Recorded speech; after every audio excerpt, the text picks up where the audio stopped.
Show me the money.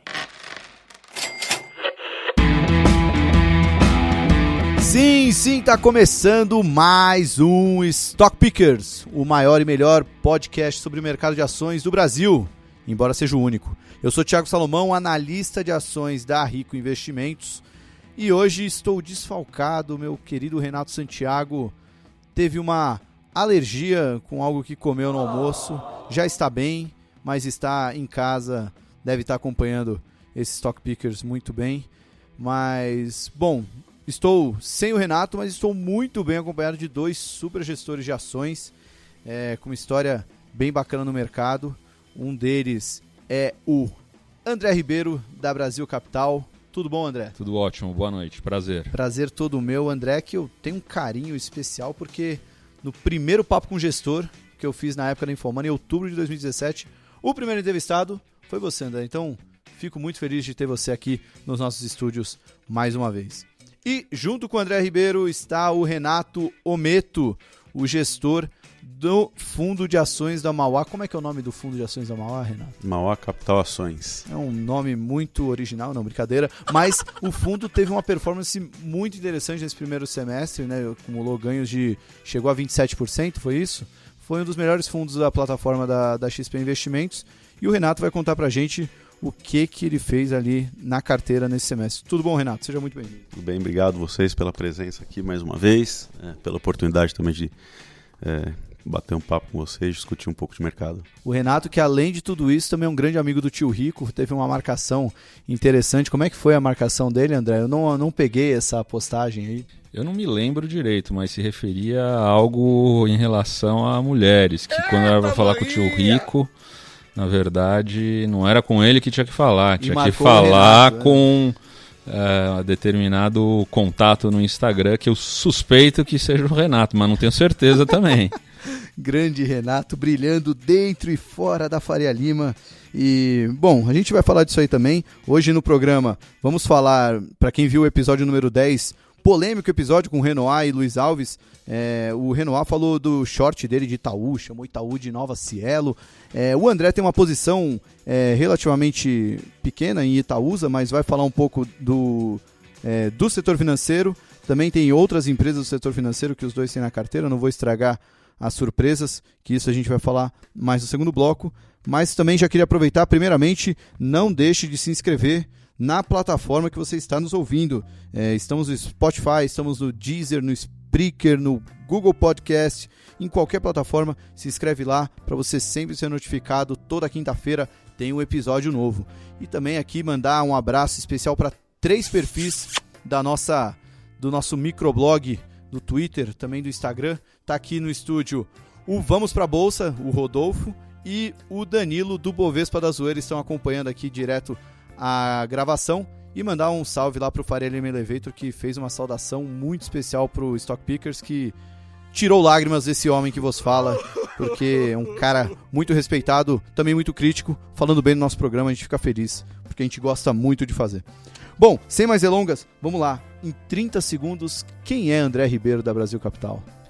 Bom, sou gestor da Brasil Capital, a empresa foi fundada há 11 anos e eu sou também analista de investimentos há quase 20 anos, então quase que um dinossauro no mercado. Um sobrevivente desse... Sobrevivente melhor, da década perdida do Brasil. E nesses 11 anos, tem mais ou menos de cabeça como foi a performance do fundo de vocês?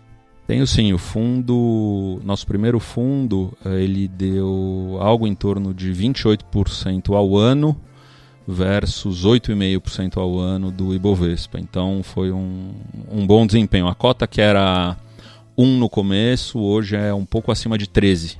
Então maravilha. Foram 13 vezes o capital em termos líquidos em quase 11 anos. Legal, muito bom, André. E em 2017, lá no Papo com o Gestor, eu lembro que você falou de Rumo e CVC. Ainda tem na carteira essas duas? Ainda tenho na carteira as duas, felizmente. Ambas, desde o programa, há 1 ano e meio, tiveram um desempenho bacana. Ambas construindo resultados crescentes ao longo desses anos. A Rumo, especificamente, se destacando positivamente tanto ano passado quanto esse ano, indo super bem operacionalmente, alocando capital corretamente. E a CVC, depois de alguns anos indo muito bem, esse ano está escorregando. A empresa acho que tem uma queda de 20% nesse ano, mas continua sendo uma empresa em que a gente investe estruturalmente. A CVC tem sido um belo teste. A gente tem na nossa carteira recomendada da Rico, gosta muito da tese, mas, bom, fatores não esperados, né? Leia-se Avianca, acabaram pegando em cheio a empresa, que já tinha subido bastante também. O valuation pode ter atrapalhado.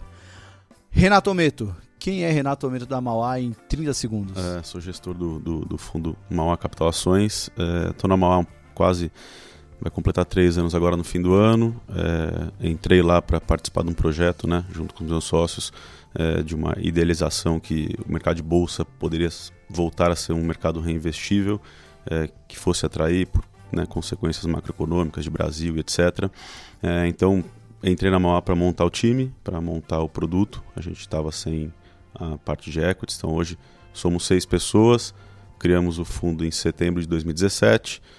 Assim, estamos super contentes com o resultado, né? O fundo praticamente, falo em números brutos que eu tenho mais de cabeça, mas está subindo próximo a 80% nesses últimos 20 meses. Em setembro desse ano a gente completa 24, então 2 anos de track record, atingindo aí um AUM bem acima do quanto a gente começou, né? Começamos o fundo ali com 30 milhões de reais, hoje já está com 400 e pouquinho, 430, 440 na estratégia como um todo. E obviamente, né, já faço equities há quase 16, 17 anos, fiquei bastante tempo fora do Brasil e voltei para cá em 2015. Legal, muito bom. Muito legal o resultado da Mauá, né, uma gestora que tem o DNA macro, né, o Luiz Fernando Figueiredo tendo sido um dos fundadores, e legal ver um veículo de ações performando muito bem. Você falou 450 milhões em ativos sob gestão, esqueci de te perguntar, André, quanto de ativos sob gestão vocês estão? São 2 bilhões e 700, numa única estratégia, focada em ações, mesmos produtos, uma única carteira para todo tipo de cliente, tanto local quanto offshore. Legal. Os 450 milhões do Renato é só na estratégia de ações. Exatamente, isso. É que a gente tem o fundo institucional e tem o fundo master, mas eles replicam as mesmas ações também. Então, a mesma estratégia, os mesmos nomes, o mesmo processo, a mesma equipe. Vamos, nesse primeiro bloco, antes de partir direto para os cases, queria saber de vocês, pergunta bem padrão de jornalista mesmo, o que esperar desse segundo semestre? A gente chegou nos 100 mil pontos, aos solavancos, mas de fato, apesar de muito barulho no lado político, o mercado conseguiu chegar nos 100 mil pontos. Acho que também muito por conta dos benefícios de política monetária que a gente deve sentir muito mais agora no segundo tri, quando começarem os cortes de juros. O que vocês esperam para esse segundo semestre? Olhando para a Bolsa, novos alvos para a Ibovespa, enfim. Dar esse ponto de partida para essa fase 2 da Bolsa nesse ano de 2019. Bom, Brasil Capital, de um modo geral, continua construtiva com a Bolsa. Naturalmente, é algo que a gente faz há mais de 10 anos na empresa e foi capaz de gerar bons resultados nesse período, mesmo com a parte macro e política integralmente jogando contra, enfim, passando aí por momentos muito turbulentos. E eu acho que talvez a surpresa ao longo dos últimos 2 ou 3 meses tenha sido a revisão de projeções de queda de taxa de juros. E isso tem uma implicação muito positiva para o crescimento de lucro das companhias. E talvez mais do que isso, uma dinamização em termos de alocação de capital das companhias. Hoje as companhias elas têm caixa e o caixa ele rende a 6,5%, se tanto antes de pagar impostos. E se por acaso a gente entrar num ciclo de queda de juros, indicando aí eventualmente que a gente possa atingir 5%, o custo de dívida das empresas vai continuar caindo e elas vão ser capazes de alongar dívidas e alocar o capital corretamente. Somado a isso, eu acho que tem uma necessidade de sofisticação dos investidores para que eles obtenham resultados mais consistentes ou maiores resultados em comparação ao CDI ou a Selic de eventualmente 5%. Então, de um lado, a gente tem empresas que vão se beneficiar com lucros crescentes e capital que eles possam alocar construindo, gerando valor ou destruindo valor, dependendo do gestor da empresa, enfim, ao longo dos próximos semestres. A alocação de capital para a gente, associada à qualidade do time de gestão de cada uma das empresas, é super importante. E do outro lado, você tem 85%, 90% das economias dos brasileiros em produtos ligados à Selic, sejam eles quais forem. Então a queda da Selic faz com que os investidores finais passem a olhar para produtos mais sofisticados, e com a eventual aprovação da reforma da Previdência, talvez a gente tenha um choque positivo de confiança, destrave investimentos, destrave consumo, enfim. De um modo geral, resumidamente, a gente, apesar da alta desde os 40 mil pontos da nossa fatídica Dilma, alta relevante, a gente continua ainda bastante construtivo com as nossas empresas e nosso portfólio.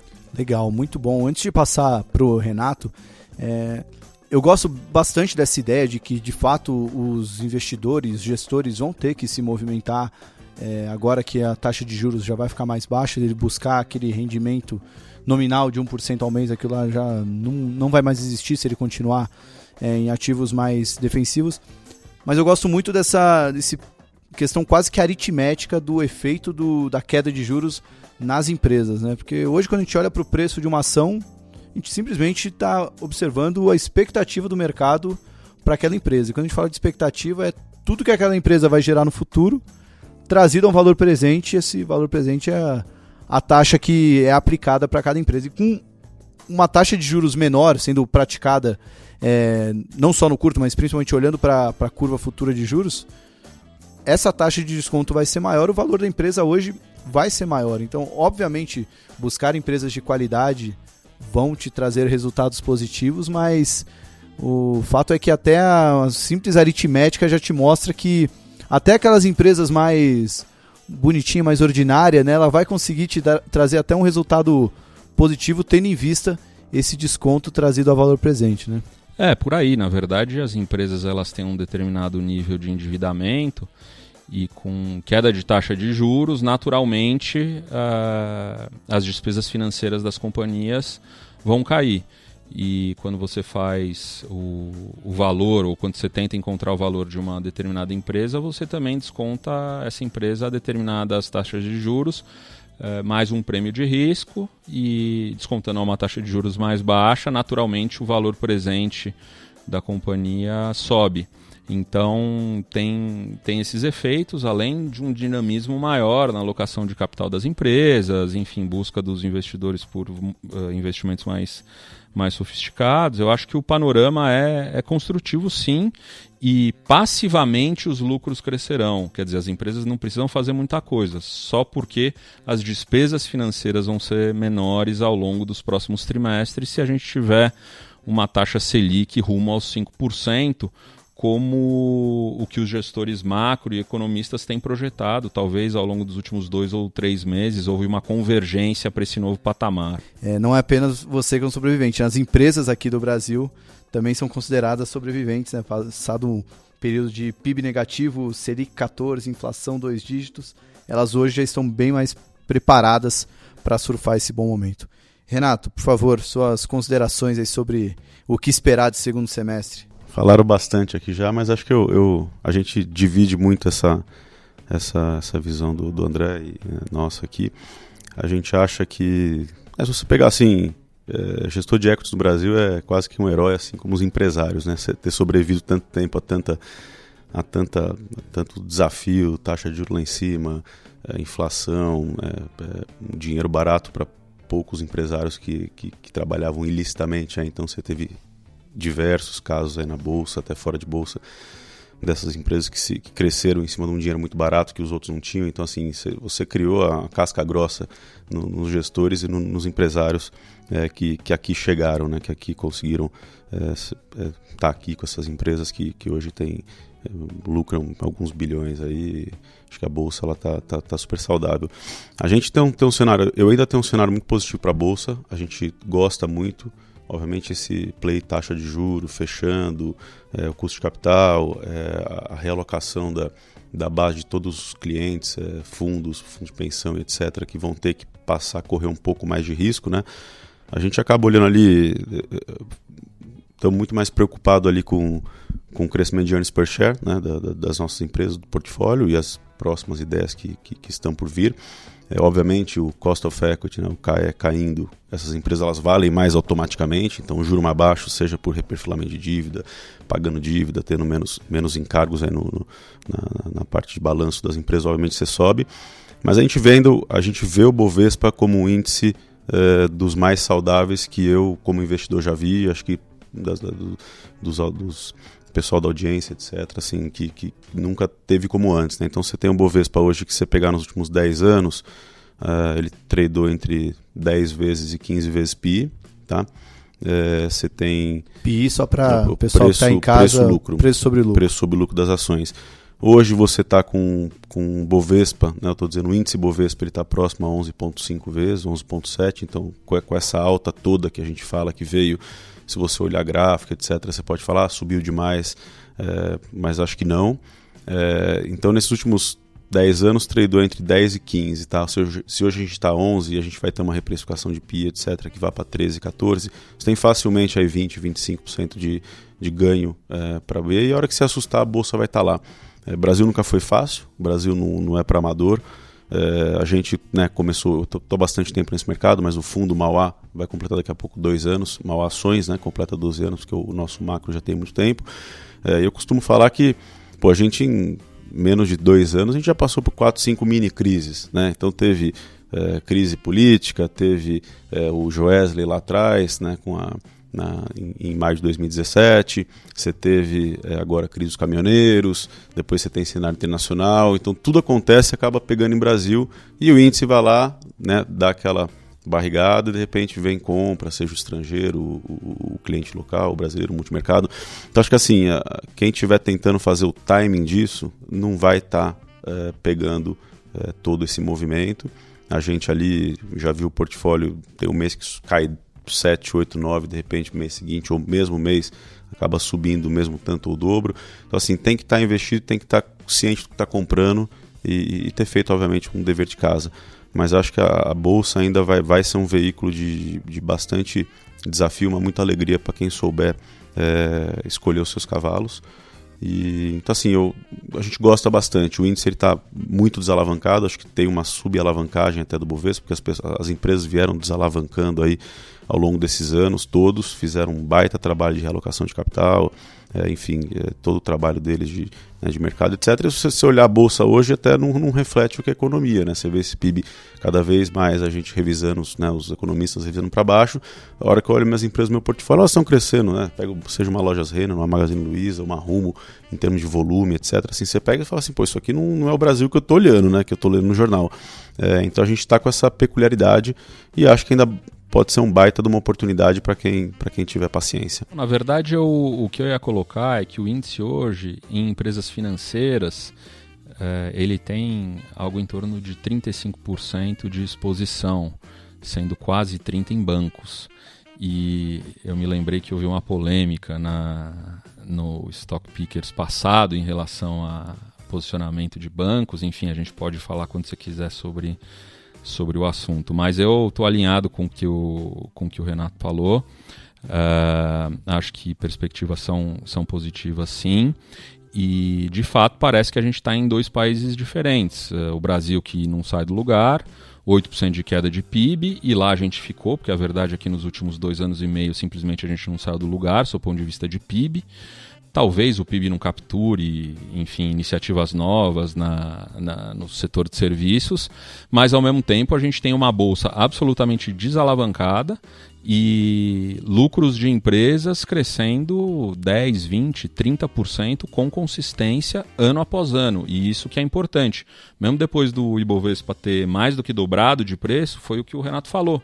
o preço sobre lucro continua num nível que é média histórica, eventualmente abaixo, acima, o que significa que mesmo depois da alta, na verdade, o que foi o responsável pela alta foi sim o crescimento de lucro das companhias. Nessa linha, então, se você deixasse o índice hoje 100 mil pontos até o final do ano, se o Bovespa tem uma expectativa de crescimento de 23%, você está falando que seu preço sobre lucro vai contrair para 8,5%. 8,5% é nível pós-crise dos Estados Unidos 2009. Então, assim, tá barato. Ele está barato, a gente vai entregando mais lucro e ele vai cada vez mais se comprimindo e tendo esse potencial de expandir novamente, né? Então, você vai vendo essas expansões de PI, que é o que a gente chama, né? Expansão de preço sobre lucro. Então, acredito ser um cenário bastante favorável para nós, né? Da parte de bolsa, e obviamente todos os outros players que acabaram passaram a fazer um pouco mais de bolsa, né? A indústria de fundo bateu quase 5 trilhões, né? Pela Ambima, acho que um mês e meio atrás, mais ou menos, e se ainda tem uma subalocação em equities que é muito relevante em relação, até o que foi já, em relação ao que tinha em equities, em relação à indústria de fundos, e todo esse mercado se movimentando e acabando tendo uma ciência de que cada vez mais vão ter que tomar um pouco mais de risco para ter uma taxa de um portfólio, de uma rentabilidade anual aí que faça jus à expectativa das pessoas, que antigamente era muito alta, né? Acho que esse primeiro bloco ficou bem bacana para trazer um banho de otimismo para os investidores, para entenderem a oportunidade que está aqui dentro, mas como você mesmo disse, né, Renato, numa participação, acho que na única conversa que a gente teve na Infomoney foi junto com o Cássio e o Breda, da Molt e do Alaska, respectivamente. Foi no final do ano passado, que você falou que o Brasil, o que é muito interessante investir em ações no Brasil, é que ele é um país que abre várias oportunidades de investir em boas empresas, porque vez e outra surge uma crise, ou uma mini crise, mas surge um barulho muito grande que boas empresas abrem grandes oportunidades para você investir. Isso, por um lado, para quem está do lado de fora é bom, mas por outro, para quem está entrando na bolsa querendo surfar esse movimento positivo, tem que saber que na bolsa nada é retilíneo, né? As coisas sempre vão andar em zigue-zague, seja para cima, seja para baixo, ou seja até de lado, né? E no Brasil esse zigue-zague costuma ter uma amplitude um pouco maior, dependendo dos momentos de euforia e pânico. Bom, do nosso lado, eu costumo gastar muito tempo nisso, é que você consegue, né, desse seu discurso que a gente tem tido e a gente repetidamente fala em todas as reuniões que a gente tem, seja com cliente ou com bancos, alocadores, etc. Assim, o Brasil ele é volátil o suficiente que você vai ter oportunidade de comprar ótimos ativos a preço razoável. E volta e meia você vai ter essas quedas de bolsa, seja pelo internacional, pelo local, doméstico, qualquer coisa que seja, que vai dar a oportunidade de você entrar e comprar aquilo que você quer a um preço que você ache justo, né? Então não adianta, nada sobe reto, né? Tem uma linha que flutua bastante, então você tem que ter primeiro caixa, né? Tem que ter paciência e estar ciente do preço que você está pagando pelo quanto você acha que vale, que aquilo vai valer mais. Bom, finalizando assim esse primeiro bloco do Stock Pickers, muito legal, muito bonito, mas no segundo bloco, aí sim a gente vai ver onde que esses gestores estão colocando a grana deles, falar do setor financeiro, já citaram a polêmica do programa passado, vamos retomar alguma delas. E, bom, é um segundinho, a gente já volta. Esse é o Stock Pickers, com a apresentação de Thiago Salomão.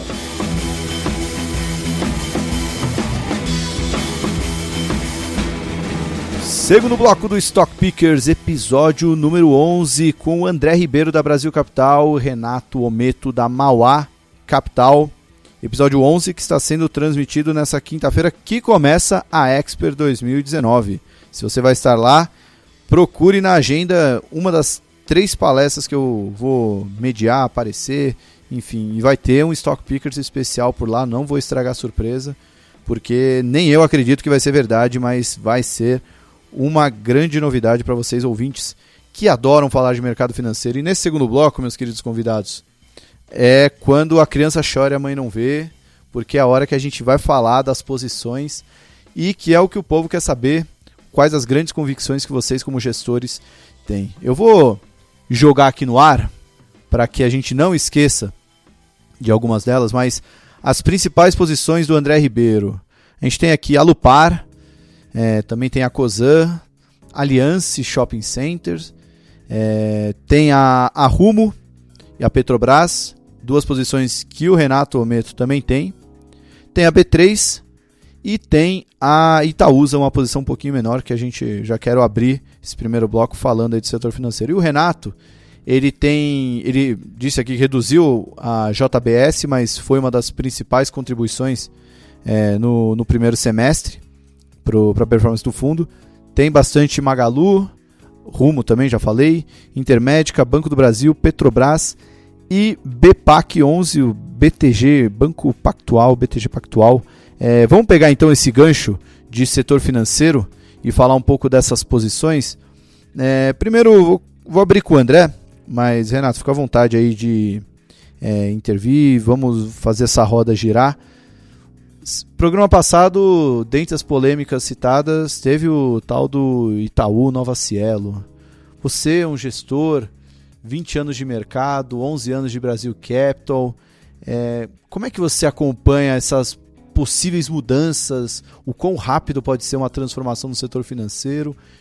Tendo em vista que você tem uma posição em Itaúsa Holding, que investe nas ações de Itaú. O nosso investimento em Itaú vem de muitos anos e ele tem contribuído positivamente, consistentemente para o fundo. E claro que nesse momento a gente tem sim algumas dúvidas em relação ao posicionamento do banco diante dos desafios.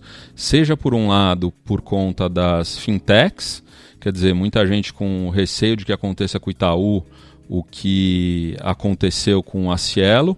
E por outro lado, ao mesmo tempo, a gente tem a Caixa e o Banco do Brasil e mesmo um BTG focando em produtos cada vez mais sofisticados. É curioso dizer, mas os bancos estatais, apesar deles estarem encolhendo em termos de balanço, em concessão de crédito, eles estão ficando mais sofisticados, porque eles precisam rentabilizar a base de ativos que ele tem e de clientes, e eles conseguem essa rentabilização da base via produtos mais sofisticados. Então, aos poucos, eles também começam a incomodar os grandes bancos, que são, de um lado, incomodados também pelas fintechs. Agora, eu acho que o interessante é que a maior parte das fintechs, eu não sei exatamente dizer quanto, mas talvez 70%, 80% das fintechs, elas no fim das contas são positivas para os bancos, no sentido de, com o auxílio delas, os bancos conseguem chegar numa redução de custos, por exemplo, aumento de produtividade, aumento de competitividade. Eventualmente, tem 10, 20% das fintechs que podem representar uma ruptura de fato tecnológica, mas os bancos eles estão sempre muito atentos em relação a isso, e nesse momento específico, e como eu disse, os bancos públicos eles se retraem, o BNDES se retrai, a gente eventualmente pode ter uma volta de crescimento, e quem vai capturar essa volta de crescimento via concessão de empréstimos de crédito são Bradesco e Itaú de fato. Então eu acho que, em primeiro lugar, eu tenho a humildade de dizer que eu não sei o que vai acontecer 3, 4, 5 anos em relação aos grandes bancos. Eu acho sim que existem desafios. E ao mesmo tempo, eu acho que no curto prazo eles ainda passam por um ambiente construtivo e com potencial de geração de lucros crescentes e pagamento de dividendos, de modo que eu não vejo um banco negociando a 2 vezes book com o retorno sobre capital de 20% e com crescimento potencial nos próximos 2 anos como um banco caro. E eu não vejo, talvez erradamente, mas a gente não consegue enxergar uma ruptura de ciclo de crescimento de lucros nos bancos nesse momento. Assim, antes do Renato falar da opinião dele, acho que no mercado financeiro essa humildade realmente é fundamental, porque você pode até estar certo numa determinada tese disruptiva, para usar a palavra do momento, mas no mercado tão importante quanto estar certo é quando estar certo, né? O timing é fundamental para que o investimento, o retorno sobre o investimento, compense, né, essa posição. Na sua opinião, é difícil prever o que vai acontecer, mas tendo em vista os números atuais de Itaú, principalmente o alvo aí dessa análise, você não vê uma mudança tão disruptiva nos próximos 2 anos, é isso? Eu não vejo e acho o banco capaz de capturar crescimento. E um exemplo que é interessante também, empresas que eventualmente causariam ruptura nos resultados do Itaú são uma XP da vida. O Itaú há alguns anos foi hábil o suficiente de comprar XP por um determinado valor e agora estão falando em abertura de capital da XP por 3 ou 4 vezes o valor que eles pagaram. Quer dizer, isso é lucro no bolso do acionista do Itaú. Então eles têm essa capacidade sim de alocação de capital também. De novo, acho importante ficar atento. Não é simples projetar uma ruptura dessas, por mais óbvio que pareça. São nos movimentos mais óbvios e quando você tem a maior convicção que você acaba sendo pego de calça curta. Então a gente tem bastante humildade e olha com carinho para cada uma das empresas e claro que umas nos surpreendem, como por exemplo o Banco Inter, é uma que nos surpreendeu, que em tese aparentemente é uma companhia que não carrega grandes vantagens competitivas estruturais e que multiplicou seu valor de mercado por 3 vezes e até agora eu não sou acionista, não me beneficiei em nada disso, mas eu tenho que ter clareza e admitir que esteve certo quem comprou ações do Banco Inter até agora. Então, eu acho que tem que ir com bastante calma e ter tranquilidade para admitir determinados movimentos que a gente consegue capturar ou não no mercado. O Banco Inter também foi citado no programa passado. O Renoir Vieira short em Itaú e o Banco Inter é um dos shorts do Luiz Fernando Alves Júnior, gestor da Versa. Acho que eu não consigo discordar aqui do que foi falado. Acho que para complementar, sinto assim, os bancos no Brasil hoje são esses bancos citados, né? Bradesco, Itaú, são os bancos com os maiores níveis de ROE do mundo, tá? Que é o retorno sobre o capital, o retorno sobre o equity deles. Acho que tem muita gordura aí que pode ser extraída. Obviamente, se isso começar a se reduzir, o valuation não vai estar aos níveis que está. Por outro lado, você também tem que considerar que hoje eu acharia muito difícil comparar o setor de bancos com o setor de cartão de crédito, que seria uma Cielo, uma Stone, que os bancos poderiam vir a ser as próximas Cielos da vida, porque assim, o acesso à entrada do mercado, né, dos cartões de crédito é totalmente livre. Todo mundo aqui já deve citar aí 20, 30 tipos de maquininha. Então, assim, a barreira de entrada para isso era praticamente nula. Então, você ia ter competição, você ia ter quedas de taxa de adquirente, de adquirência. Então, assim, não tem como você falar que você ia conseguir botar um piso nisso. Quem quisesse entrar e ganhar mercado ia baixar a taxa, e por isso que a gente chegou onde a gente está hoje, pela competição. O setor de bancos, né, você não tem 30 Itaús no Brasil, você tem 2 ou 3 grandes bancos, você tem 2 privados e 2 públicos, 3 públicos. Então, assim, a barreira de entrada para bancos hoje é você não replica o Itaú nos próximos 10 anos. Eu posso tá muito errado, mas acho que você fazer o que a empresa fez e também não dá o benefício da dúvida que eles estão olhando toda essa parte de tecnologia. Eles acabaram de divulgar aí uma parte digital deles que tem alguns bilhões investidos ali, que eles estão ano a ano. Uma das únicas linhas do Itaú que não cai é a parte de investimento em tecnologia. Eles não estão parados e eles têm bolso. Então acho que qualquer coisa que venha incomodar eles, que talvez tenha sido o incômodo da XP lá atrás, eles vão lá ou ficam sócios, ou compram um pedaço, ou se for um negócio menor, fecha. Então acho que é uma tese que pode até play out em alguns anos, mas eu não sei se está tão próximo disso não. Eu não apostaria contra, a gente tem também, não são posições grandes no fundo, mas a gente gosta, e ganhamos bastante dinheiro ao longo dos anos. Só para, antes de você também falar de BTG Pactual, que é uma das posições, quantos vocês têm mais ou menos na carteira de Itaú? Tenho 5%. Eu tenho algo em torno de 7 a 8% do fundo. Posição relevante, até não é tão grande, mas... O nosso play para bancos está em Banco do Brasil, que tem 9% da carteira, né? e o Pactual. O André também comentou que tem um pedacinho, né, André? Verdade, uma posição bem pequena. Tá, e o que vocês podem falar aí desses bancos? Tem o BTG Pactual, tem o Banco Pan, que tem ganhado também bastante espaço, não só na valorização da bolsa, mas até alguns montando posições contrárias, como o que a gente viu no programa passado. Do nosso lado, a gente aproveitou essa última oferta do BTG que veio nesse follow-on para poder aumentar a posição que a gente tinha. A gente gosta muito do banco, gosta muito dos sócios, são ganhadores aí há muitos anos, né? Entre indas e vindas, UBS, BTG Pactual, entrada e saída de sócios, enfim, acho que eles se acharam ali nesses últimos anos, fizeram um trabalho excepcional, estou dizendo em relação ao banco, nossa parte de digitalização, que é o que a gente também está apostando ali, mas fizeram um trabalho excepcional de desalavancagem, deram uma limpada gigantesca no banco e hoje estão aí onde estão, perto dos seus 40 e poucos bilhões de reais.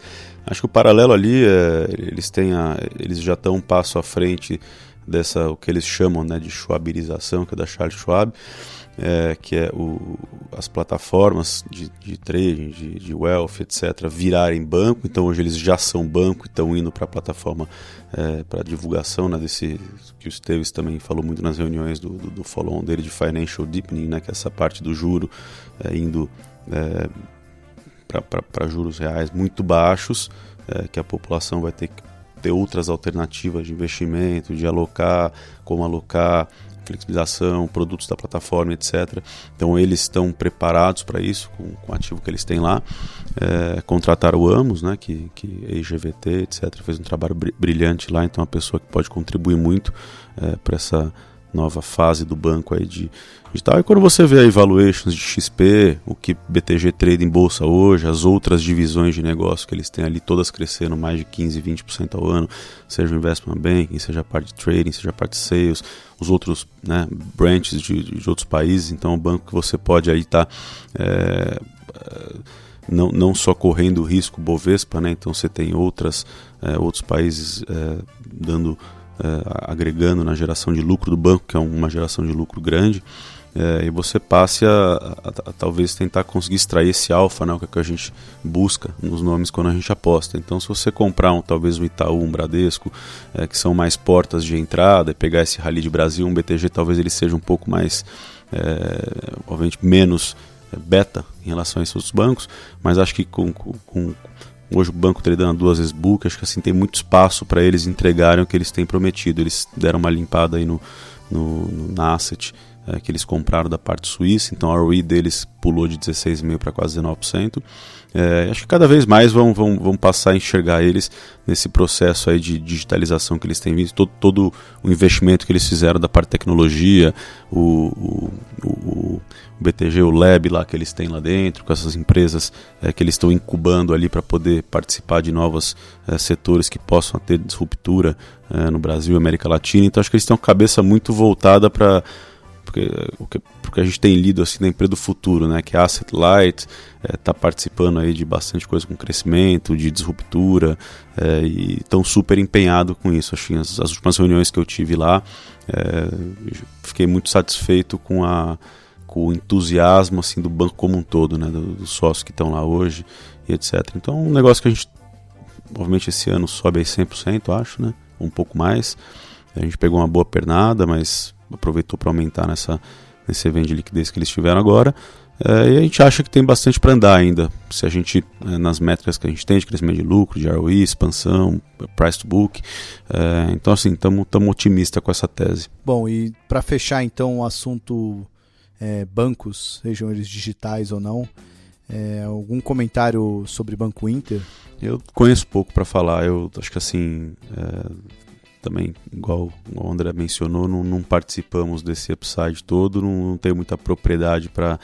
Tentei já diversas vezes entender, não entender de duvidar os números, né? Mas assim, por que a gente não conseguiu pegar e se antever o que aconteceu? E se hoje, depois de todo esse movimento, andou tudo que tinha que andar, vão pagar mais por isso, enfim, é um negócio que a gente intelectualmente a gente está ainda ali se discutindo, né? Não, foi uma pergunta proposital, porque acho que uma coisa legal que o Stock Pickers trouxe principalmente o pessoal que acompanha de fora o mercado, né, o investidor que não trabalha aqui dentro, é que o não sei também é libertador, né? A gente não precisa ter opinião formada para tudo, e algumas oportunidades acabam passando na frente, né? Inclusive até antes da gravação, o Vamos Pra Bolsa, que está aqui assistindo o programa, falou de IRB, que está com a posição há um bom tempo, né? E o André até comentou que é aquela que passou na frente e a gente acabou não pegando. Tiago, só complementando essa questão de banco, semana passada eu vi algo que parece fazer muito sentido. Os últimos 25 anos foram de concentração bancária no Brasil. E talvez os próximos 25 sejam de desconcentração bancária. Então, naturalmente, bancos que estão em torno dos grandes bancos ou fintechs poderiam se beneficiar. E eu acho que o BTG pode ter essas características sim, porque o negócio atual dele gera 3,5 bilhões de reais de lucros. E se eles investirem um pouquinho desse lucro na parte digital ou no Banco Pan, que tem 8 milhões de clientes, eles me parecem ter capacidade ou potencial para entregarem uma tese estrutural de lucros crescentes. E quando eu olho para um Banco Inter, talvez erradamente, mas eu não vejo vantagens competitivas estruturais no banco. Eu vejo um primeiro entrante que está lá, que foi ágil e capaz de conquistar um número importante de clientes, mas quando eu olho os produtos, enfim, a experiência do cliente com o banco, etc., eu não vejo vantagens estruturais. O Nubank, semana passada, anunciou que está com 10 milhões de clientes já. O Banco Pan-Americano tem 8 milhões de clientes. Então, de fato, ter uma base de 2,5 milhões, 3 milhões, enfim, de clientes, é um grande ativo se esses clientes não são rentáveis? Essa é a minha pergunta. Talvez nesse momento ou movimento de desconcentração bancária nos próximos 25 anos, a gente veja assim surgindo novos bancos à margem dos grandes bancos, mas ainda assim eu acho que os próximos 2 anos a gente pode ver os bancos grandes brasileiros tendo lucros crescentes. Legal, muito bom. Vamos passar agora para um setor um pouquinho mais tradicional, setor de petróleo. Os dois têm posição em Petrobras. Aí eu já queria que vocês comentassem, né, dessas duas ações que vocês têm em posição, né? Petrobras e Rumo são duas das figurinhas comuns, tanto em Brasil Capital quanto em Mauá. Vamos falar primeiro de Petrobras? Como é que vocês estão vendo a situação agora da estatal? Enfim, posições e expectativas para o papel. Bom, eu só apanho dos meus clientes quando eu vou falar de Petrobras, porque a gente tem o viés de investir em empresas que estruturalmente tenham vantagens competitivas, bons gestores, enfim, CEO, CFO, time de gestão, e que ao longo do tempo gerem retornos e resultados crescentes, de modo que a gente seja capaz de capturar os retornos compostos ao longo do tempo. E Petrobras é uma empresa cíclica, num setor que é cíclica dependente do preço de uma commodity, que eu não sei projetar, essa que é a realidade, muito dependente do dólar também, que eu não sei projetar, e é uma empresa estatal num setor regulado. Só que a Petrobras ela tem algumas características. Em primeiro lugar, ao longo dos próximos anos, ela vai ter uma produção crescente, coisa que nenhuma das grandes empresas de petróleo do mundo terão. Além disso, ela não só vai ter uma produção crescente, como ela vai ter uma produção crescente em locais, em campos que apresentam custos muito baixos, custos mais baixos do que a média da Petrobras. Portanto, a empresa vai ter produção crescente, com custos marginais decrescentes. A gente pega um time de gestão que acabou de anunciar, ou anunciou há alguns meses, um plano de demissão voluntária, então despesas operacionais, despesas gerais e administrativas também devem cair, de modo que essa somatória de produção crescente, custos marginais decrescentes e despesas gerais e administrativas decrescentes vão gerar um lucro operacional crescente. Em cima disso, a gente tem despesas financeiras decrescentes. Isso tudo vai levar a um crescimento de lucro muito importante para a empresa ao longo dos próximos anos. Somado a isso, a Petrobras, em alguns momentos do governo Dilma ou Lula, teve um CAPEX, investimento em ativos fixos, de 40 bilhões de dólares ao ano. E, se não me engano, esse ano vai ser abaixo de 20 bilhões de dólares. Então, somando tudo isso, a equação final é que é uma geração de fluxo de caixa por ação muito relevante. E, para complementar, a gente tem um grande programa de desinvestimento, que, na nossa opinião, pode chegar, seus 30, 40 bilhões de dólares. Então, a somatória disso tudo leva a gente a achar que a Petrobras, mesmo não sabendo ou tendo convicção nas nossas projeções de preço de petróleo, de dólar, ainda assim a gente encontra margem de segurança para fazer um investimento um pouco mais estrutural em Petrobras, que é uma companhia que está no nosso portfólio há 6 meses, 1 ano, e curioso que nesse período o petróleo caiu de 80 dólares para 65 dólares, e ainda assim a Petrobras teve uma performance em bolsa muito positiva. Você pode complementar dessa aula aí que o André deu, Renato? Acho que não tem, né? Estamos alinhados na mesma tese aí. A gente, assim, quem viu o primeiro bloco do bate-papo aqui, de Brasil ser volátil o suficiente para você comprar bons ativos a preço razoável. A gente conseguiu fazer essa posição quando o Pedro Parente saiu da companhia, então combinou ali com maio do ano passado, né? Quando ele saiu, e consequente a isso também veio a crise de maio que você teve, então o petróleo caiu bastante. A gente conseguiu comprar, o preço ela caiu 30%, 25%, 30% para baixo do preço que ela estava de tela lá. E aí a tese era essa, era um programa de desinvestimento muito grande. Obviamente todo o trabalho brilhante que o Pedro fez na companhia, o Ivan ali que estava toda a parte de planejamento estratégico, etc., poderia dar continuidade para o plano de desinvestimento, de desalavancagem da companhia, de trazer essa dívida para baixo, que é para onde ela foi. Então a gente assim acredita que ainda tem muita coisa a ser feita ali, tá? O mato é muito alto. A empresa, para quem há 8, 9 anos falava em aumento de capital, Petrobras quebrada, o governo achacou, roubou, né, bilhões e bilhões desviados, pré-sal, etc. A empresa sobreviveu. Então, assim, o business é bom o suficiente para ter aguentado tanto desaforo por tanto tempo. Obviamente é um nome com peso relevante no Bovespa, então você traz aí o fluxo, né, de curto prazo, de Bovespa sobe, Bovespa desce. Teve ali, né, o pronunciamento há pouco tempo atrás em relação às flutuações do preço de diesel, etc., que não foi uma intervenção, assim, foi um comentário que depois voltou-se atrás, mas assim, criou também uma volatilidade a mais, né, para o nome, e que acho que assim, isso traz oportunidades para quem não tem poder adicionar, né, e o mercado, ele, né, o apressado ali, o risco você consegue comprar na ansiedade dos outros, né? Então acho que a tese nossa é muito similar ao do André. A gente está assim, confortável, porque a margem de segurança é uma margem razoável ainda, porque eles podem entregar. Você falou o mato dela ainda é alto, e acho que isso já me remeteu ao Banco do Brasil, que vocês também têm posição. Uhum. A ideia de Banco do Brasil também é essa? O mato dele é muito alto em relação ao... Sim, acho que o banco, ele agora sim, eles operacionalmente também eles têm entregue um belíssimo trabalho ali em relação ao banco. Assim, outro dia eu gastei um tempo na parte digital deles, fiquei surpreso de saber que um banco, né, estatal tinha já tomado essa iniciativa, que não está mudando a vírgula do resultado do dia a dia, mas assim, já estava bem à frente ali no desenvolvimento da parte digital toda deles.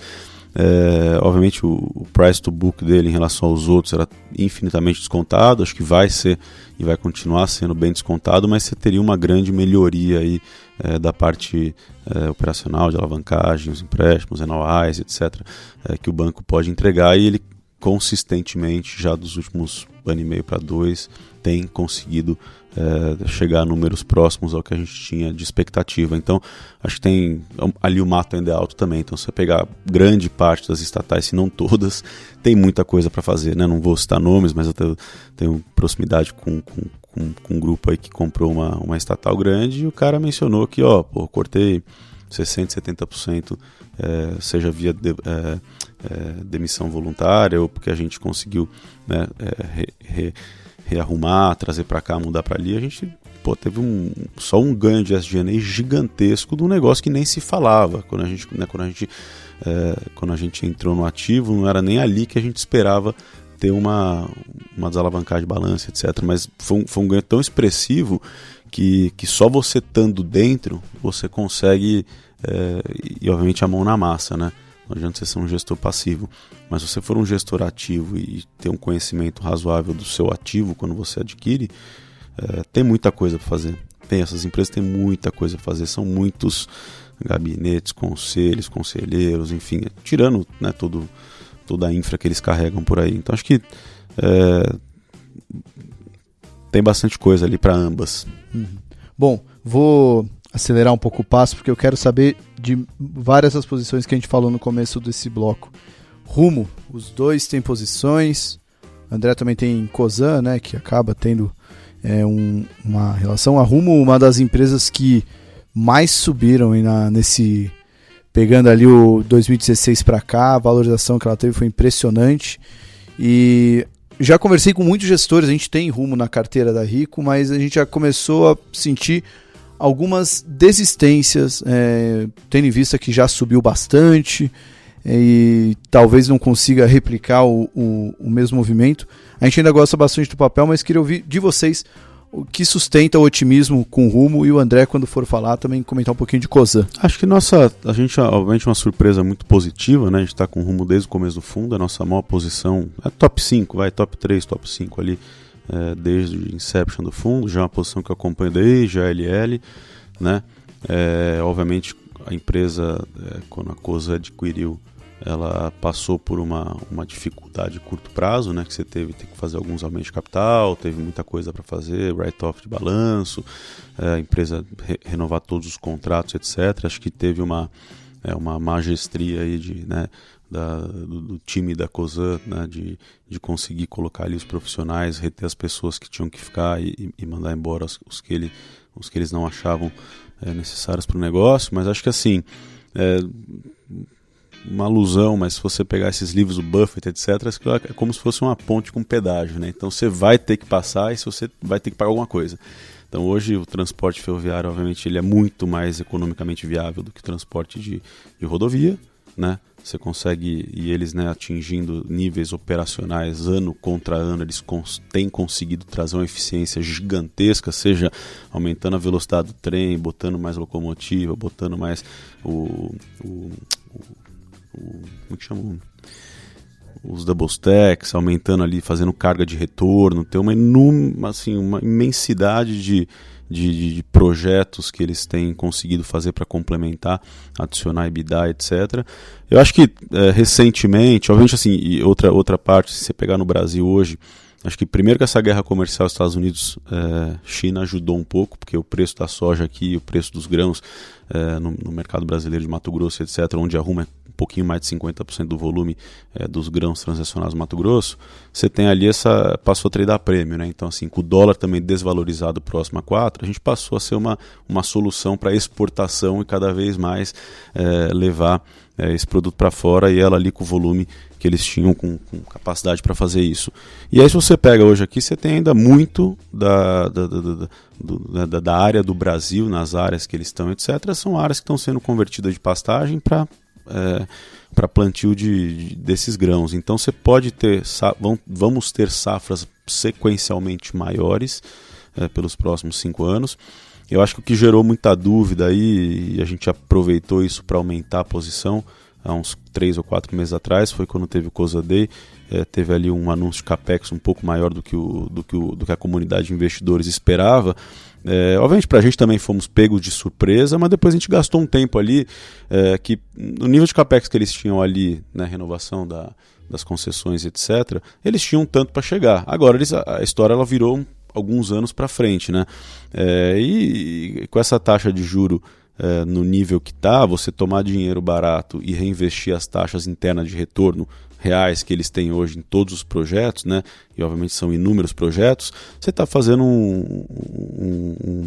uma criação de lucro, né, para a empresa para os próximos anos que é gigantesca. Aquela brincadeirinha do primeiro bloco que a gente falou da aritmética a favor das empresas quando o juro está caindo, né?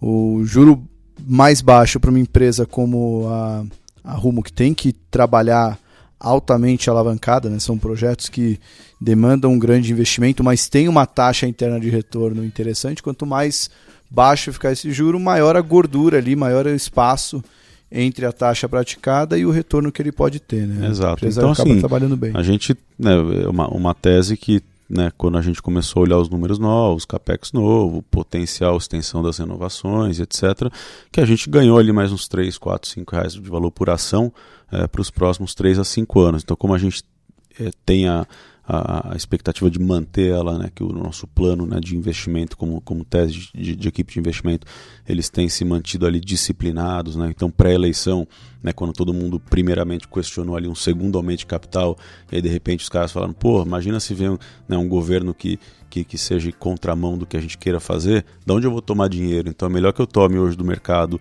alinho o meu balanço e tenha fôlego para passar porque meus investimentos são muito grandes, do que eu depender de um negócio que eu não sei se vai estar aqui. Então, assim, a disciplina de alocação de capital deles tem sido brilhante e por isso entregaram o que entregaram, né? Então você vê hoje, a Rumo hoje, ela já acho que é a maior empresa em relação a market cap do grupo da Cosan, né? Entre Cosan, Comgás e Rumo, né? Então, assim, foi realmente um case de sucesso, mas que a gente tem expectativa ainda que tenha bastante por vir. Se o Renato Santiago estivesse aqui, certamente ele ia falar que a Rumo está no caminho certo, agora na Bolsa. Mas, André, antes de você comentar,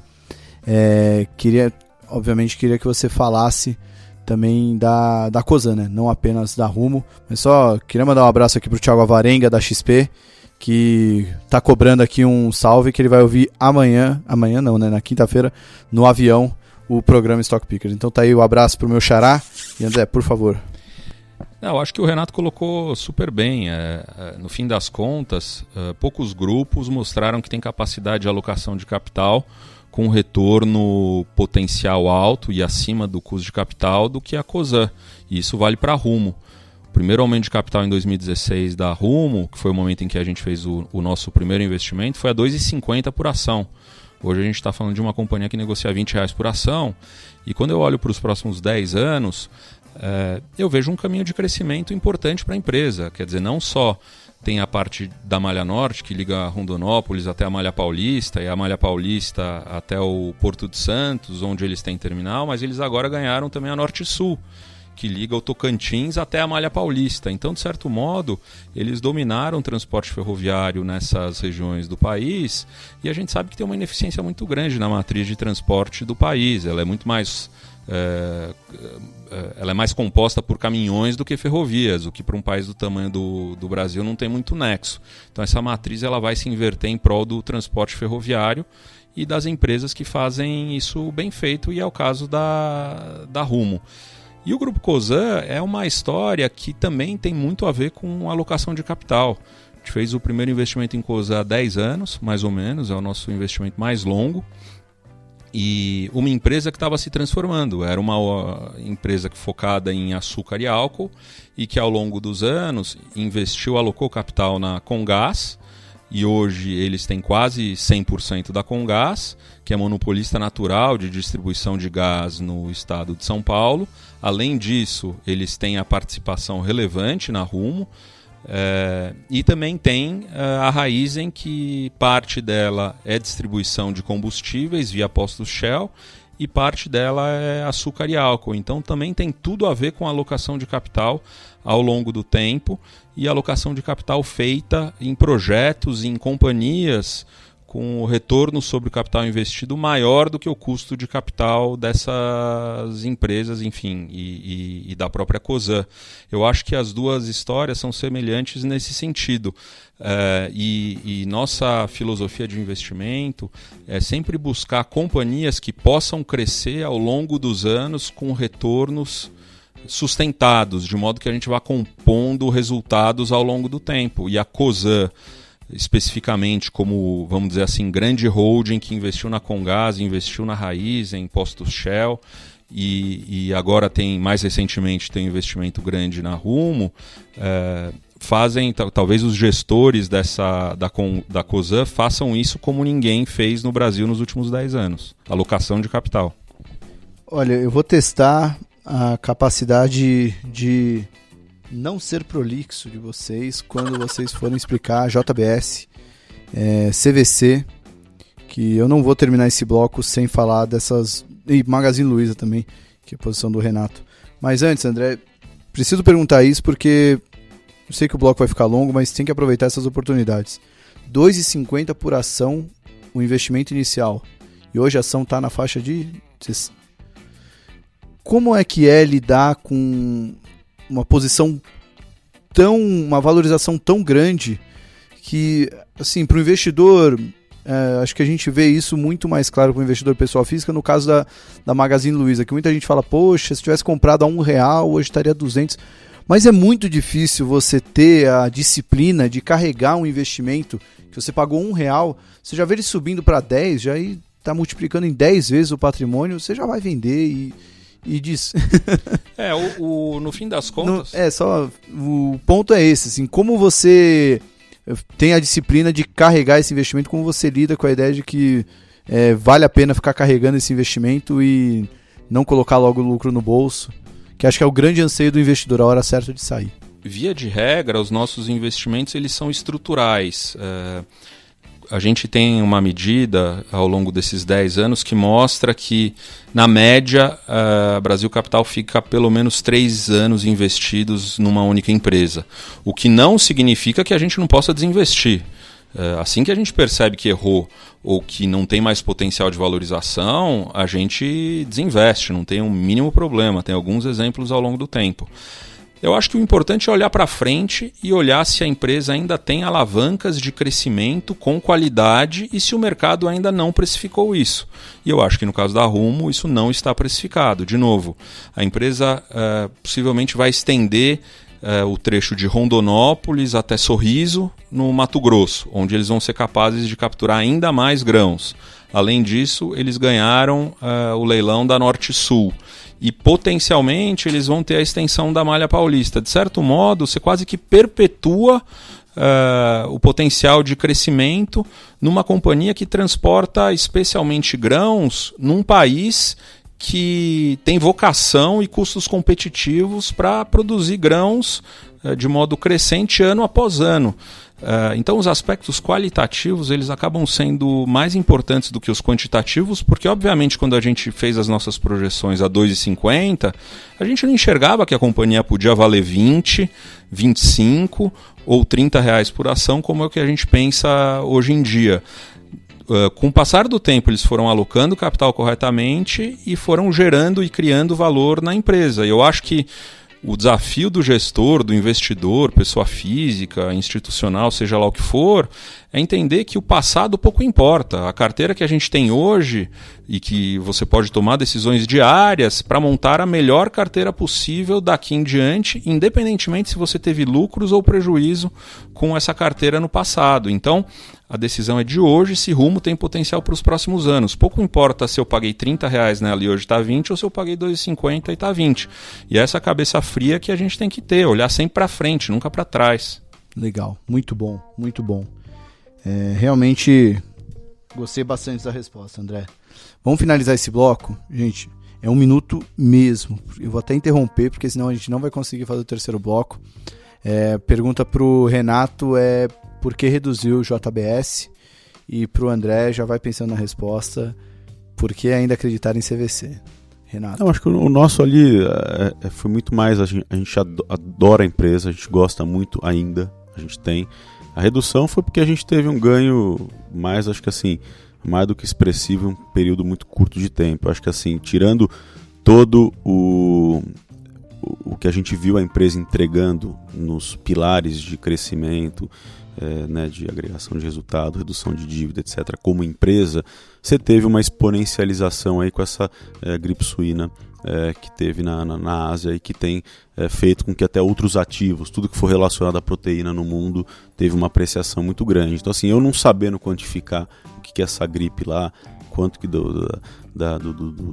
da parte de porco ali foi perdida, não vai ter, se é 50%, 40%, 30%, eu acho que você teve um rally muito grande do undercover ou do pessoal que não tinha, que buscou ativos similares a isso. Então, assim, não é tudo bem que a JBS foi uma valorização maior em relação a outras, mas assim, toda a classe proteica no mundo, desde Hormel, Tyson, JBS, BR Foods, Beef, Marfrig, tudo sofreu uma reavaliação, né? E a gente, como chegou próximo do nosso preço target, que era para o final do ano, mais ou menos de 20, 24, 25 reais, quando bateu ali 24, 25, acho que a gente deu uma reduzida.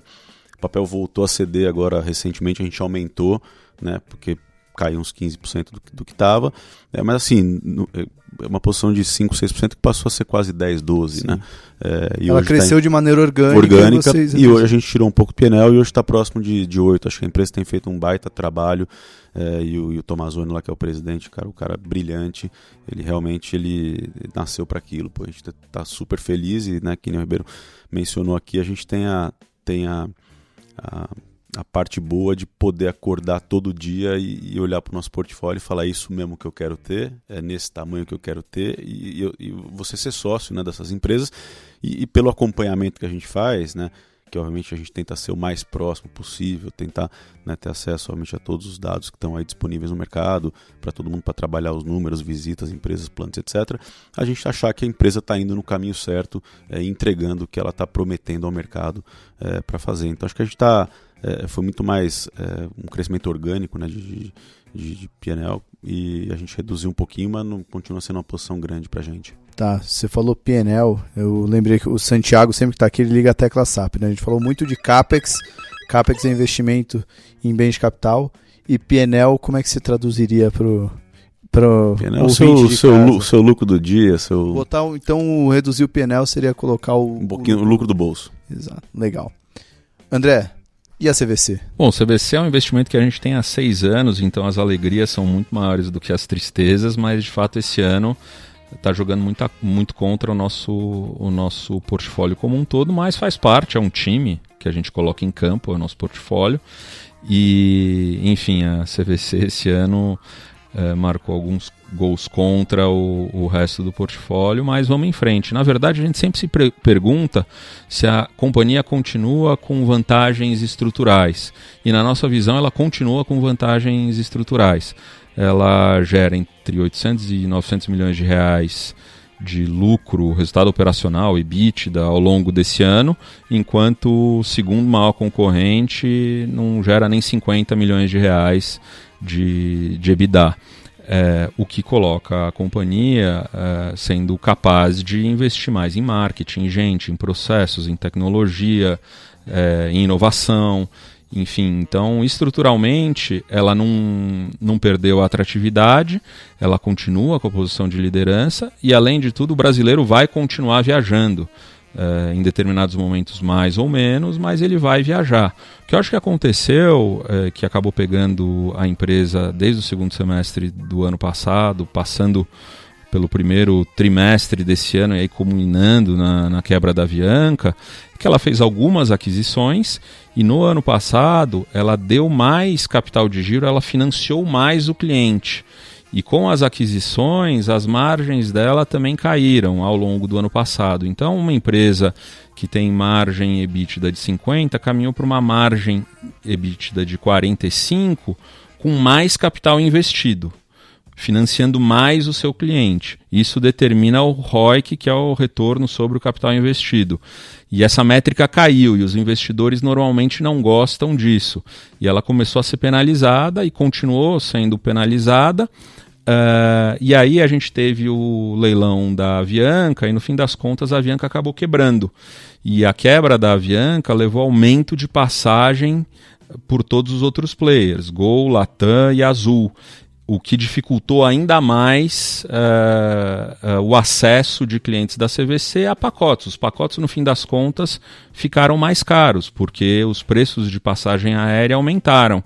Isso tem pesado negativamente nas vendas da empresa, na parte de lazer, e o mercado tem penalizado a companhia por conta disso, mas sendo bastante objetivo e frio e olhando para frente se essa companhia vai ser capaz ou não de gerar valor para os acionistas ao longo do tempo, como eu disse, vantagens estruturais ela continua a ter, ela é dominante, e mais do que isso, ao longo dos próximos trimestres a gente vê uma normalização do problema da Avianca e a gente vê uma volta, uma recuperação de margens com menos capital investido, o que vai levar a uma expansão de ROIC, somada à volta do crescimento, porque as passagens ao longo dos próximos trimestres e, consequentemente, os pacotes de viagem vão cair de preço. E aí os investidores adoram comprar coisas ou empresas que crescem aceleradamente com o ROIC crescente. Eu não sei quando isso vai acontecer, se isso vai demorar 3 meses, 6 meses ou 12 meses, mas existe, com muito estudo, uma crença de que isso vai acontecer em algum tempo. Sim, eu também confio nessa tese. Só deixando claro para quem não entende a relação da Avianca com a CVC, com a saída da Avianca do mercado, o preço das passagens subiram bastante, a CVC ela ou acabava tendo que reembolsar os clientes que perderam os voos, ou então até os pacotes acabaram ficando mais caros, ela perdeu demanda. Mas eu acredito bastante na tese de investimentos da CVC. Renato, 10 segundos, porque esse bloco já acabou. Magalu, qual é o grande racional por trás da Magalu depois de já ter saído de R$1 para R$200 aí nesses últimos 3 anos? A gente, também é uma posição desde o começo do fundo aí. Um fundo não tem tanto tempo, então a gente pagou ali R$65, R$67 por ação. Hoje está aí perto da casa dos 210. O que a gente enxerga hoje é a Magazine Luiza sendo uma empresa que não é só varejo, não é mais varejo online.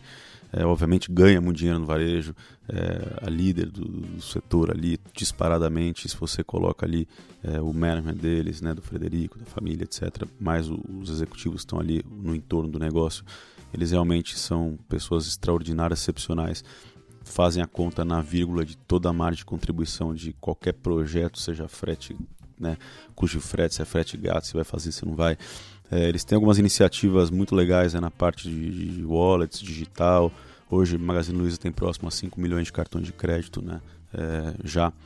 Lança no público aí. Usam a base do Itaú para poder fazer a leitura aí de se esses clientes podem ter o crédito ou não, né? Já fazem o link com a folha de pagamento deles, tem esse desconto, então dão acesso ao crédito a uma população que talvez não tinha ou que tinha menos, porque eles conseguem ter uma leitura um pouco melhor. E a gente acredita que assim, o mercado de comércio eletrônico está só começando, né? Se você pegar os números em relação ao mundo, o Brasil ainda é muito pequeno. E com certeza é um negócio que vai ter um crescimento acima dos 20%, 30% ao ano, porque, né, a gente vê cada dia mais, a gente está tentando aí escapar aí de aglomerações. Você vai lá, compra, você vai, visita a experiência de olhar o produto, depois clicar e mandar para sua casa. Então acho que a flexibilização e a facilitação do meio de compra é algum dos pilares que eles estão focando ali, estão conseguindo se dar bem. E obviamente na parte operacional a empresa fez um trabalho brilhante, né? Hoje a empresa net cash, então tem caixa positivo, ela já diminuiu muito o working capital deles, né? Que é a relação entre pagamentos, fornecedores, estoque, etc. Então ela consegue trabalhar com um nível de estoque muito pequeno, aumentando assim os retornos que ela tem. E você tem ali, a hora que você vê o gráfico, você olha e fala, onde eu vou parar com isso aqui, né?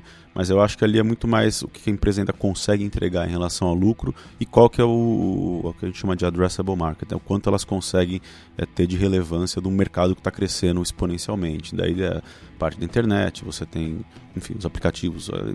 Excelente, já foi convincente, foi um pouco mais de 10 segundos, mas já convenceu bem. Bom, vamos encerrar esse segundo bloco e no terceiro bloco aquela hora das perguntas capciosas para os nossos dois convidados. Um segundinho, a gente já volta. Esse é o Stock Pickers, com a apresentação de Thiago Salomão.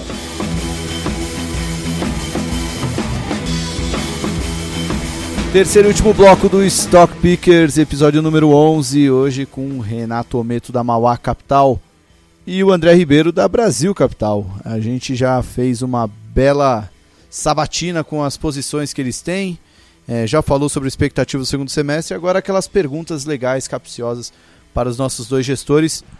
O Rodolfo do Vamos Pra Bolsa e o Danilo do Bovespa da Zoeira também vão participar desse bloco fazendo perguntas para os nossos convidados. Gente, é pergunta e resposta, tamanho de um tweet, não vale thread, então é só um tweet mesmo. E, bom, primeira pergunta é um livro que marcou para vocês, nem precisa ser de mercados. Acho que eu tô lendo agora saiu novo Os Princípios do Ray Dalio, acho que os últimos deles muito bom esse. Mas saiu uma versão nova agora, acabou de lançar, eu acabei não começando a ler, mas o outro já era muito bom, eu acredito que esse tenha bastante coisa a agregar, que não é só o investimento, tem a parte do entorno, São né? 3 livros ao todo, né? São 3. Legal. A gente se preocupa muito com a capacidade de gestão e liderança dos times e a qualidade do negócio e também a alocação de capital. Então, eu gosto de citar 2 livros, que é o Good to Great, do Jim Collins, que fala de liderança, gestão de empresas, etc. E um outro que um amigo meu me relembrou e está presente nas cartas do Buffett e do Munger de 2012, que é o The Outsiders, que é a alocação de capital de 8 CEOs de empresa que geraram retornos extraordinários ao longo de 20 anos. Legal. Muito interessante. Muito bom, muito bom. O trade da vida de vocês, aquele investimento que vocês olham e falam, caramba, eu acertei esse aí. Bom, no meu fundo recente agora, né, acho que o Magazine Luiza foi um negócio que pegamos ali, já passamos por alguns trancos e barrancos com essas entradas da Amazon no Brasil, não, mas ficamos firmes ali e mais do que triplicamos o dinheiro. Não, acho que natural, a própria Rumo foi muito relevante, tem sido muito relevante e eu acho que continuará sendo relevante. E aquele trade que doeu muito, mas trouxe um aprendizado importante para vocês? No passado a gente fez um investimento, ainda que pequeno, em Brasil Pharma, por acreditar no mercado de farmácias e consolidação e etc. E no fim das contas a empresa quebrou, felizmente a gente saiu no meio do caminho, mas tem muitos aprendizados, enfim, e no fim das contas não dá para colocar a culpa na companhia ou nos balanços que eventualmente tenham sido fraudados, etc. A culpa é do gestor e do analista que não olhou adequadamente e profundamente a companhia. E qual foi um aprendizado explícito dessa... Se tivesse que resumir em uma frase um aprendizado com o Brasil Pharma, qual seria? Eu acho que tem que, por mais que você pesquise determinada empresa, eu acho que você tem que continuar indo adiante sem parar e, de fato, quando você não consegue conciliar o fluxo de caixa com o lucro líquido da companhia, com as oscilações de capital de giro, de capex, investimento em ativo fixo, com margens operacionais, enfim, tem alguma coisa esquisita no investimento. Legal. E você, Renato? Eu acho que num passado não tão distante, mas foi a antiga LL. Né? Não é na casa que eu estou hoje, mas me custou bastante. Mas acho que fomos hábil de conseguir mais do que dobrar ou triplicar a minha perda no nosso fundo hoje novo com Rumo, que é basicamente a mesma empresa, só que um formato diferente. Só para explicar para os mais recentes do mercado, a LL era a antiga Rumo. A Rumo um tempo atrás. Um fundo para investir que não seja Mauá nem Brasil Capital, por favor. Sim. Brasil Capital, né? Desculpa. Contra fatos não há argumentos. A Dynamo está há 25 anos no mercado, eu sei que é consenso. Eu, na verdade, até pensei em alguma alternativa, mas eles estão há 25 anos por aí, com uma equipe... as pessoas conhecem os nomes, as pessoas, mas de fato não é uma equipe que dependa só de uma... é uma empresa que não dependa só de uma pessoa e os resultados são muito consistentes. Então, contra fatos não há muitos argumentos. Eu ia citar um mesmo nome, assim, mais por admiração e do trabalho que eles fizeram, têm feito e continuam por fazer. Mas acho que assim, tem muita gente boa no mercado, né? Se você pegar hoje dos últimos anos, aí tem muita casa se destacando, entregando resultado, enfim, tem muita gente competente. O dele seria muito mais por uma Constellation, uma Dynamo, por estarem ali há muito tempo no mercado, ter criado essa resiliência e ter ao longo do tempo entregado esses resultados de ano contra ano, que continuam ainda bem acima do próprio Brasil Capital, realmente, por ter todo esse tempo aí que é a inspiração para mim de conseguir talvez colocar a Mauá em 10, 15 anos ali, nesse patamar aí de resultado que essa turma conseguiu entregar. Rodolfo do Vamos Pra Bolsa, qual pergunta que você tem para os nossos convidados? Bom, o André e o Renato estão há bastante tempo aí exposto ao mercado, conseguiram surfar boas ondas, mas para quem está entrando agora na Bolsa, né, que ações ou setores que valem a pena o estudo que vocês veem aí upside? Bom, só para manter a consistência e eu sei que talvez tenha um exagero, mas eu não sugiro que estudem ou que tentem. Claro, eu sugiro estudar tudo, mas especialmente o setor de infraestrutura e uma Rumo é simples de entender. Eu acho que para o investidor que está iniciando, tem que começar com as companhias mais simples de serem entendidas. Eu acho que você pode ir para uma empresa que é muito bacana, Mercado Livre, tem comprador, vendedor, plataforma logística, banco no meio do caminho, mas é uma complexidade para conseguir montar um valuation, para montar um raciocínio de modo que você consiga prever minimamente o que vai acontecer, que eu não sugiro essa complexidade. Eu sugiro empresas mais simples e eu acho que Rumo é uma empresa simples de ser entendida. Eu também concordo com a visão aqui. Acho que o que você conseguir ter maior previsibilidade é o que vai te dar mais segurança dos números que você vai estar ali mirando. Eu gosto muito da parte de saúde, né? A parte de saúde acho que ainda também é um setor, né? A população brasileira, a população que mais envelhece no mundo. Você tem aí algumas companhias que vieram listadas à bolsa aí, que foi Hapvida, Intermédica, depois tem até uma oferência, um Fleury, mas assim, são empresas que têm um mercado que pode ser transformacional. Acho que as transformações desse setor para os próximos anos é muito grande. Então, um setor que vai dar bastante oportunidade, aí vai ter bastante coisa a se fazer. E, obviamente, setores de utilities, etc., são setores que você tem que quebrar a cabeça ao cubo, assim, para tentar entender no mínimo detalhe todas as MPs, exigências, partes. Assim, é um setor bem mais complicado. Então, para quem está entrando, tentar pegar o osso, acho que é muito mais difícil você ter uma certeza assim, um pouco mais firme do que está fazendo. Só apertando o SAP antes de passar para o Danilo. Utilities, empresa de energia e saneamento básico. Para quem está começando no mercado financeiro, qual conselho vocês dariam para aquele que deseja ser um analista de investimentos? Acho que assim, o primeiro conselho é não tentar assim, não sei se eu posso falar assim, mas assim, geralmente pode falar, não, mas geralmente as pessoas elas costumam comer que nem galinha e cagar que nem elefante, né? Eu costumo dizer que você vai lá, você faz 1.000, 2.000, 500, 3.000, 5.000, aí você faz um trade que não é um investimento, né? A gente está procurando aqui fazer investimentos, mas quando você está fazendo ali com um horizonte de tempo de muito menos longo prazo, é muito mais, eu brinco que o curto prazo, o longo prazo é o curto prazo que não deu certo. Então, para que não tome alavancagem, que eu acho que a parte de equities hoje assim, tá na moda. Eu acho que realmente é uma moda que deve estar aí para ficar, né, dado todo esse contexto que a gente falou de juros, etc. Isso vai fazer com que as pessoas se tornem um pouco mais autoconfiantes, sem ter todas as ferramentas. O mercado ele é super competitivo, tem muita gente com muito acesso, né, a número de informação, que não é nada que nada que não seja aberto ao público, mas que são profissionais fazendo isso com acesso a muito capital. Então, se você tentar ser um pouco mais esperto que o mercado, a hora que você cair, o seu tombo vai ser o triplo do que você acumulou aí num pequeno período de tempo. E aí, ao longo do tempo, tentando criar essa autoconfiança e fazer com que você fique criando ali ou uma carteira, ou criar uma gordura, ou obviamente também a cabeça, né? A cabeça pesa muito em você tomar, né, apostas desproporcionais ao que você poderia ganhar ou perder, e lidar com isso no dia a dia vai acabar fazendo com que você faça besteira. Então é muito mais a disciplina de alocação do tamanho do seu capital. O que eu brinco todas as vezes que gente que não tem tanta conhecimento do setor e fala, queria botar dinheiro no fundo, fala, me dá 1/3 que você quer pôr.